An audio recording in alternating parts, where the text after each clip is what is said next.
know the truth. I'm going to read that again.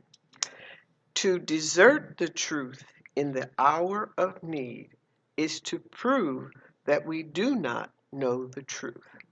When things look the worst, that is the supreme moment to demonstrate to ourselves that there are no obstructions to the operation of truth.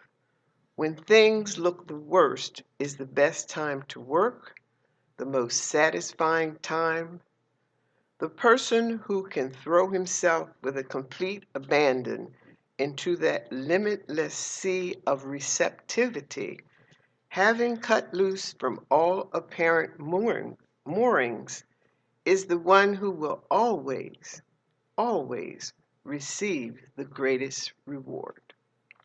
Join me in using the creative power within by saying together with deep conviction,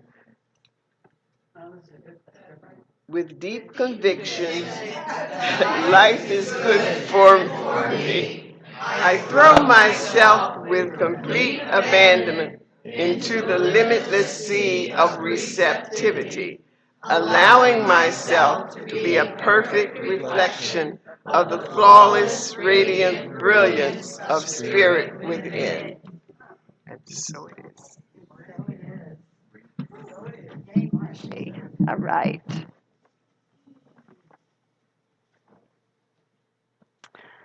So each and every one of us came into this life to shine brilliantly like a diamond, ablaze with the light of the Spirit. Yes. Say yes. All right. And so why aren't we shining all the time? That's the question. And so here's what many of the ancients say. And I want to quote Lao Tzu, who was the founder of Taoism, but this is the same truth runs through all of the different world religions. He said, every human being's essential nature is perfect and flawless. But after years of immersion in the world, we easily forget our roots and take on a counterfeit nature. So the counterfeit nature, that I'd like to liken to the covering of rock that's around the diamond when it's first mined. That covering of rock. And so that covering, which we call the conditioned mind, right? The conditioned mind that has been conditioned by the world to believe that we are something other than what we are not. That is what this particular month is all about. And it's using the principles of the 4 C's for evaluating a diamond's quality. So the 4 C's, which are cut, clarity, color, and carat. So today's about carat.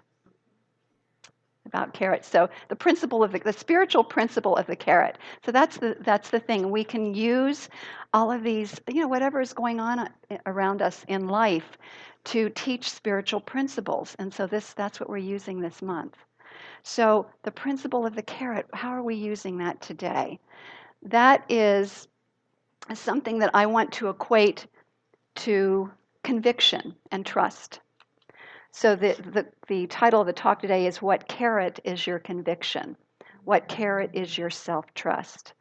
And so a carat, we know that larger diamonds, these large diamonds that are very, very rare, have a certain weight or mass to them, which is called, they put it in a measuring term that's called carats, which I think is something like 200 milligrams.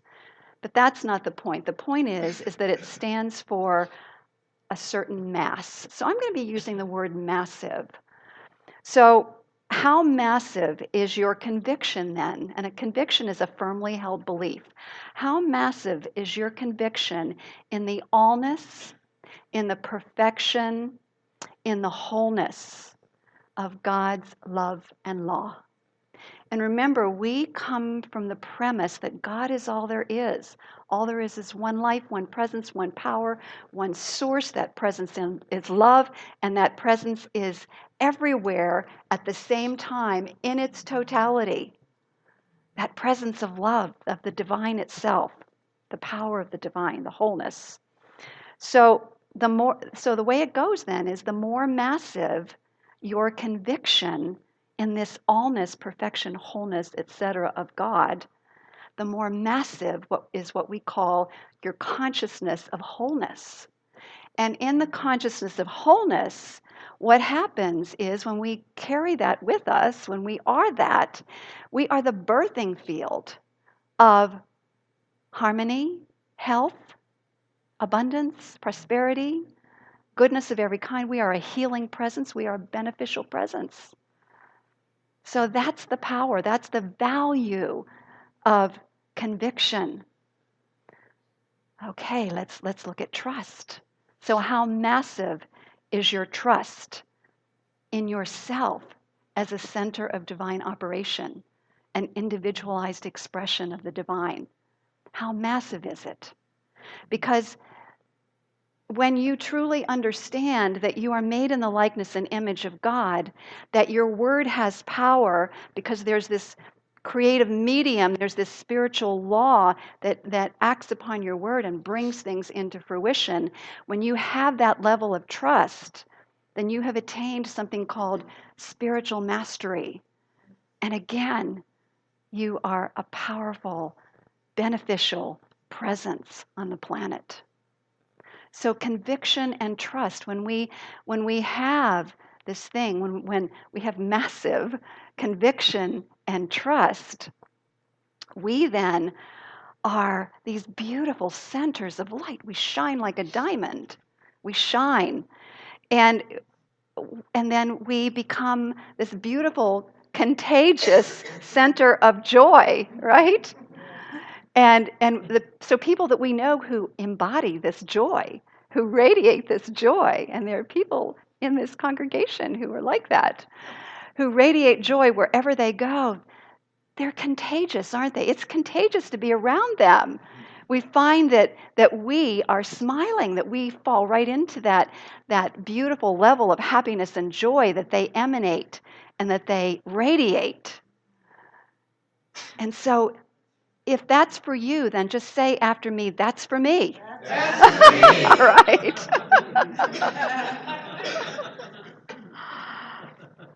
Okay. So here's the situation with conviction and trust. So is this massive level of conviction and trust present for you only when things are going well? Or when things aren't going well, when the going gets tough, what happens to that conviction and trust? So that's what the message today is all about. Is if you find that it's not hanging in there when things get tough, then we're going to be talking about ways to build that conviction, to build that trust, so that we can all stand in whatever situation faces us, knowing that the divine has our back and it's actually within us, and that we have the power to use our word to transform and transmute anything that's in front of us. We begin to see that what's all around us, this world of form, is malleable to our thoughts and to our beliefs, which is a very empowered place to live. So let me illustrate how this works. If our condition and trust doesn't withstand challenge, the question is to ask us, do we really have it in the first place? So here's the story.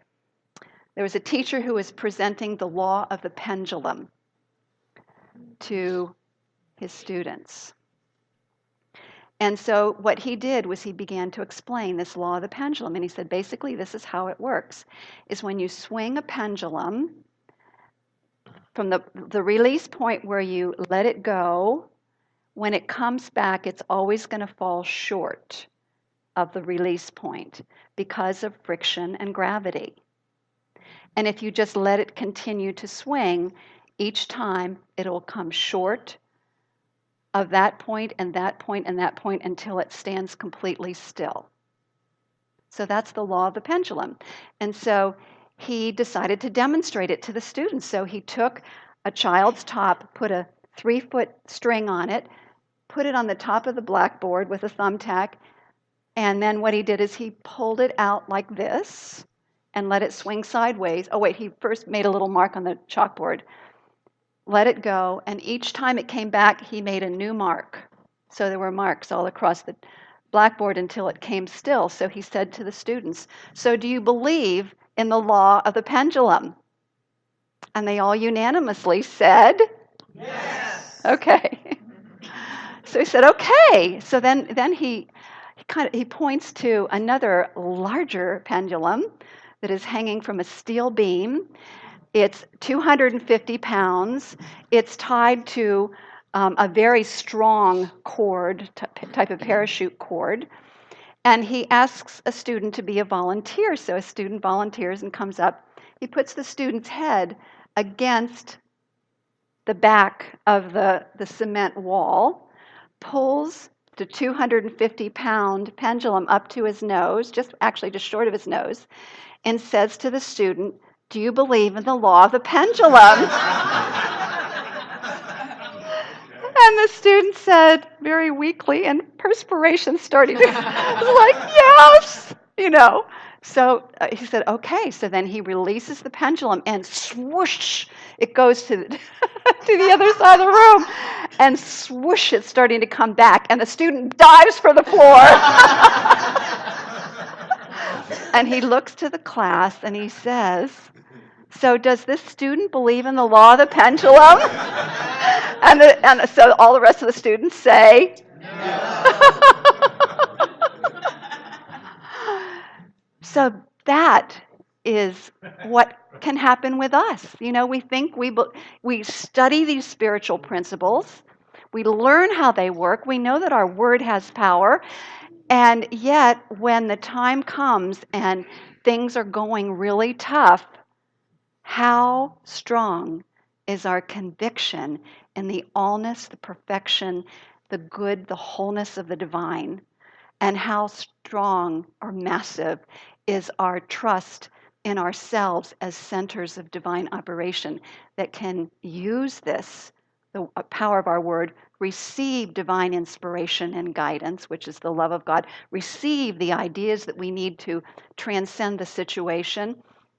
How strong is that? And so let's look at what we can do to strengthen that and make that conviction and trust more massive. So we have a great spiritual master. There are many, but this great spiritual master, the master teacher, Jesus, the way shower, said something 4 times in the Bible, which many of us may think about or may not really think about the depth of it, of the meaning. But the words are, "Be not afraid." Be not afraid. And remember how I told you that the original New Testament was in Aramaic? Well, it was later translated into Greek. And in the Greek language, they have a part of speech that's called the present imperative. The present imperative. So when a commandment is given in the present imperative, it means, do this thing I am commanding now, and do it as a continuous and steady practice in the future. I'm going to say that again. Whenever they use present imperative in that language, in a commandment, it's do this thing I am commanding now, and do it as a continuous practice in the future. So it can be used in the positive and it can be used in the negative. So if we apply it to this be not afraid, what it really translates into, it's something beyond just present moment. It means stop being afraid now, or the opposite you can look at, start having conviction, right? And don't be afraid as a steady and continuous practice in the future. That means have conviction, have trust, as a steady practice in the future, here, now, and always. So it's about adopting a new way of being, a new way of standing firm in the spiritual principles that we know, standing firm and knowing the universe is for us, for our good. The universe is good and very good and for us. So how do we apply that in our everyday lives? So here's some really great examples. This is really about knowing. This is not only about trusting and having conviction, but this is about knowing that the universe is for us. So something even better is going to happen. It's called knowing the best for ourselves and for others. So here's the deal. If a job ends, right, then we know that a better job is coming.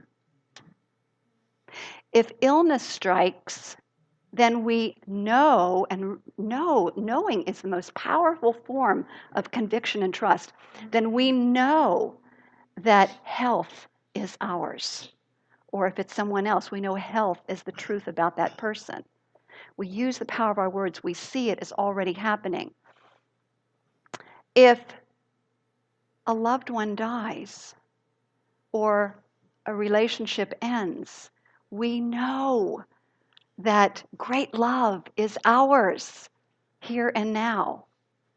If we go through financial difficulties, we know that God is our source, and that presence is infinite supply.